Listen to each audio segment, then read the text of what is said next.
Ayun, nako, eto mga kababayan, ano pong masasabi nyo dito sa pahayag na ito ng ating pangalawang Pangulo? Mga kababayan, matapos bumaba ang performance rating ni VP Sara Duterte, mas pagbubutihin niya pa daw umano ang trabaho niya. So, ibig sabihin, kung hindi pa na bumaba ang trust rating, mga kababayan, hindi pala siya magtatrabaho ng maayos. Ano? Diba? So, ang gagawin niya pala, tatrabahuin niya ang Pangulo. Diba? Mga kababayan. Yun lang pala yung trabaho niya. Ngayon, namubaba ho ang trust rating niya. Siyempre, marami siguro sa mga kababayan natin ang natauhan na. Katulad na lang, nagrarally na ho sila sa dahig. Diba? Dati marami pa. Unti-unting nagsiwalaan. Paano ba naman ho, mga kababayan? Yung mga DDS na nag-organize ng rally, may mukhang pinagkikitaan pa. Yung mga kababayan natin na sumasama dun, siguro, natauhan na rin. Kasi siyempre, tuwing rally na lang nila, mukhang bibig nila, kasiraan ng gobyerno. Sinisira ang ating Pangulo, ang gobyerno, di ba? Wala naman silang binanggit na maganda tuwing rally nila dyan sa ibang bansa eh. Ang masakla pa, nandun sila sa ibang bansa para ipahiya ang bansa natin. Tama ba yon? Pangalawang Pangulo yan ha, nasa gobyerno pa yan. Oh, natauhan yung mga kababayan natin, mga nakaraang rally nila, hindi na nga nila pinapakita ang audience, yung mga tao.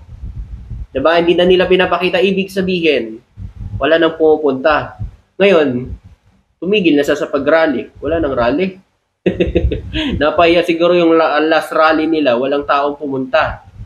Ngayon, bumaba ang trust rating kasi, siyempre, mga kababayan natin, natauhan na.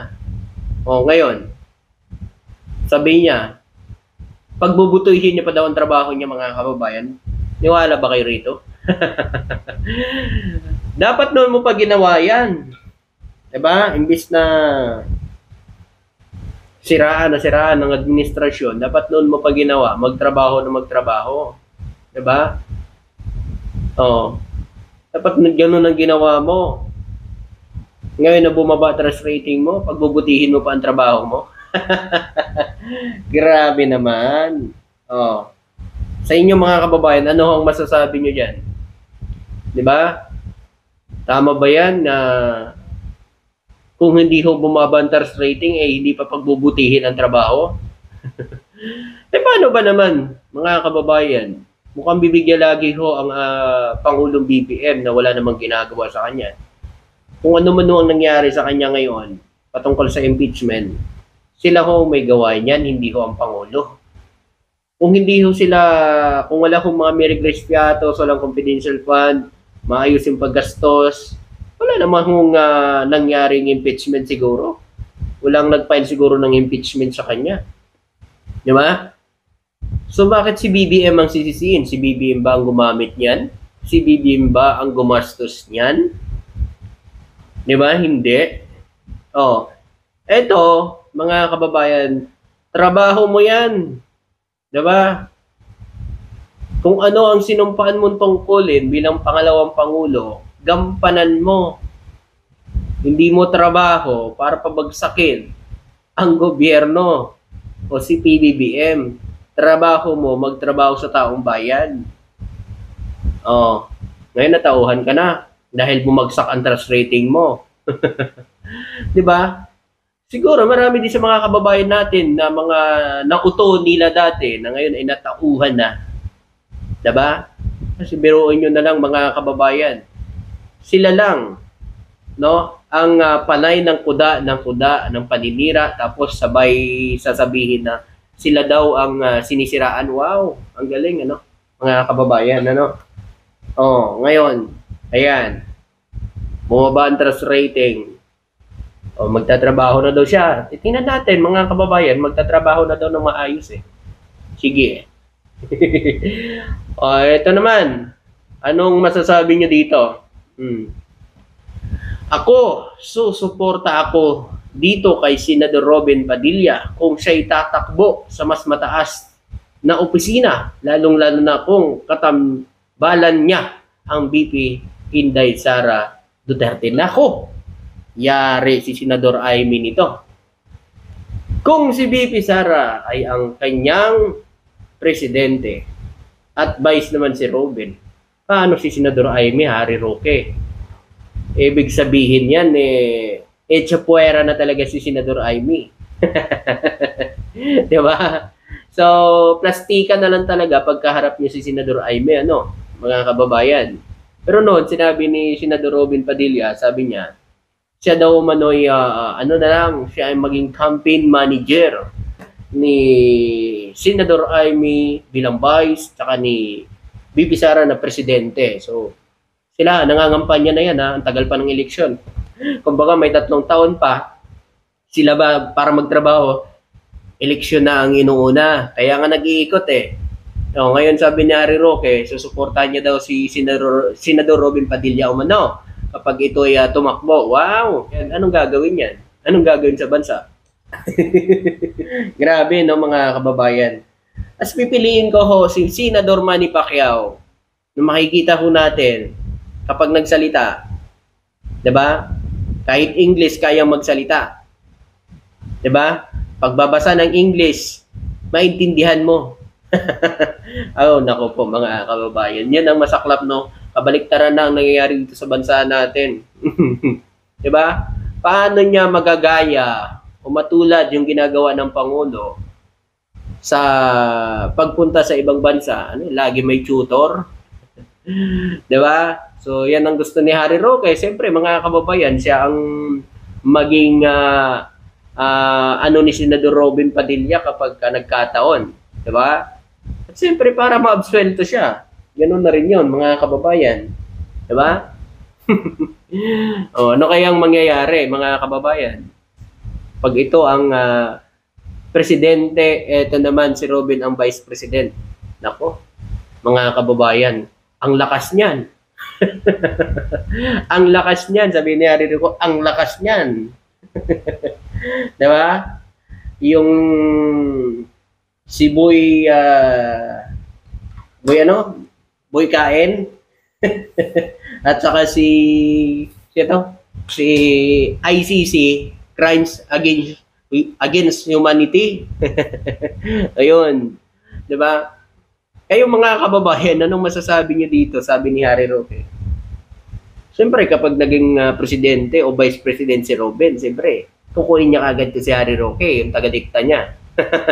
Yung tagapagsalita niya. At swelto na sa kaso. Di ba? Ganun lang yan. Pero mga kababayan, ano ang mangyayari sa bansa? Di ba? Kung ang dating sinasabi nilang magaling, 'di ba, na nagdaang presidente binagsak nga ang ekonomiya, binaon sa utang ang Pilipinas, paano na lang ito kayang dalawang to? Anong gagawin? Anong gagawin, mga kababayan nito? 'Di ba? Kayo, sa inyo na 'yan kasi kanya-kanya tayong hindi naman ako masusunod kapag kayo ay nagboboto. 'Di ba? Nasa inyo na 'yan. 'Di ba? Kung niisip niyo ang bansa natin, bumoto kayo ng tama. Pag hindi niyo naisip ang bansa dahil idol niyo sila, nasa inyo na 'yan. 'Di ba? Eto pa, mga kababayan, ano pa ang masasabi niyo dito? Ang galing nito. Eto, kung papipiliin ako between taong bayan o kay former President Roa Duterte, taong bayan ako, wow. Wag mo na kaming utuin dyan sa taong bayan mo. Una-una sa lahat, halatang-halata na kayo. Ang isang nga doon, magpapasunog pa Diba? Magpapasunog pa para mga ngamoy Roa Duterte. Grabe naman. Utuin nyo na naman yung mga tao. Utuin nyo na naman yung mga utu-utu yung followers. Diba? Taong bayan. Ano yun? Taong bayan yung nagkaso sa kanila. Taong bayan ang nag-file ng kaso kay dating Pangulo at isa ka dun. At may warrant of arrest ka na nga 'Di ba? May warrant of arrest ka na galing sa ICC. Paano ba 'yan? Eh di magre-reunion na kayo doon. 'Di ba? Kasi alam niyo mga kababayan, tulad na lang dito ho sa impeachment. Taong bayan ho ang nananawagan ng katotohanan na ilabas yung totoo. May kasalanan o wala, basta't ilabas ang katotohanan. Ano ginagawa ninyo, mga senador? 'Di ba? Nasanay inumpisahan nyo na nung June. Ngayon umabot na naman sa Supreme Court. Supreme Court na naman daw, susundin ninyo. Wow, galing eh.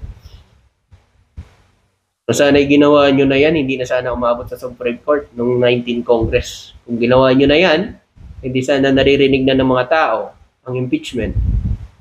Diba? Ngayon sasabihin mo, taong bayan ka. Elokohan. Paano naging taong bayan ka? Eh, may nananawagan na taong bayan ng katotohanan patungkol dito sa impeachment.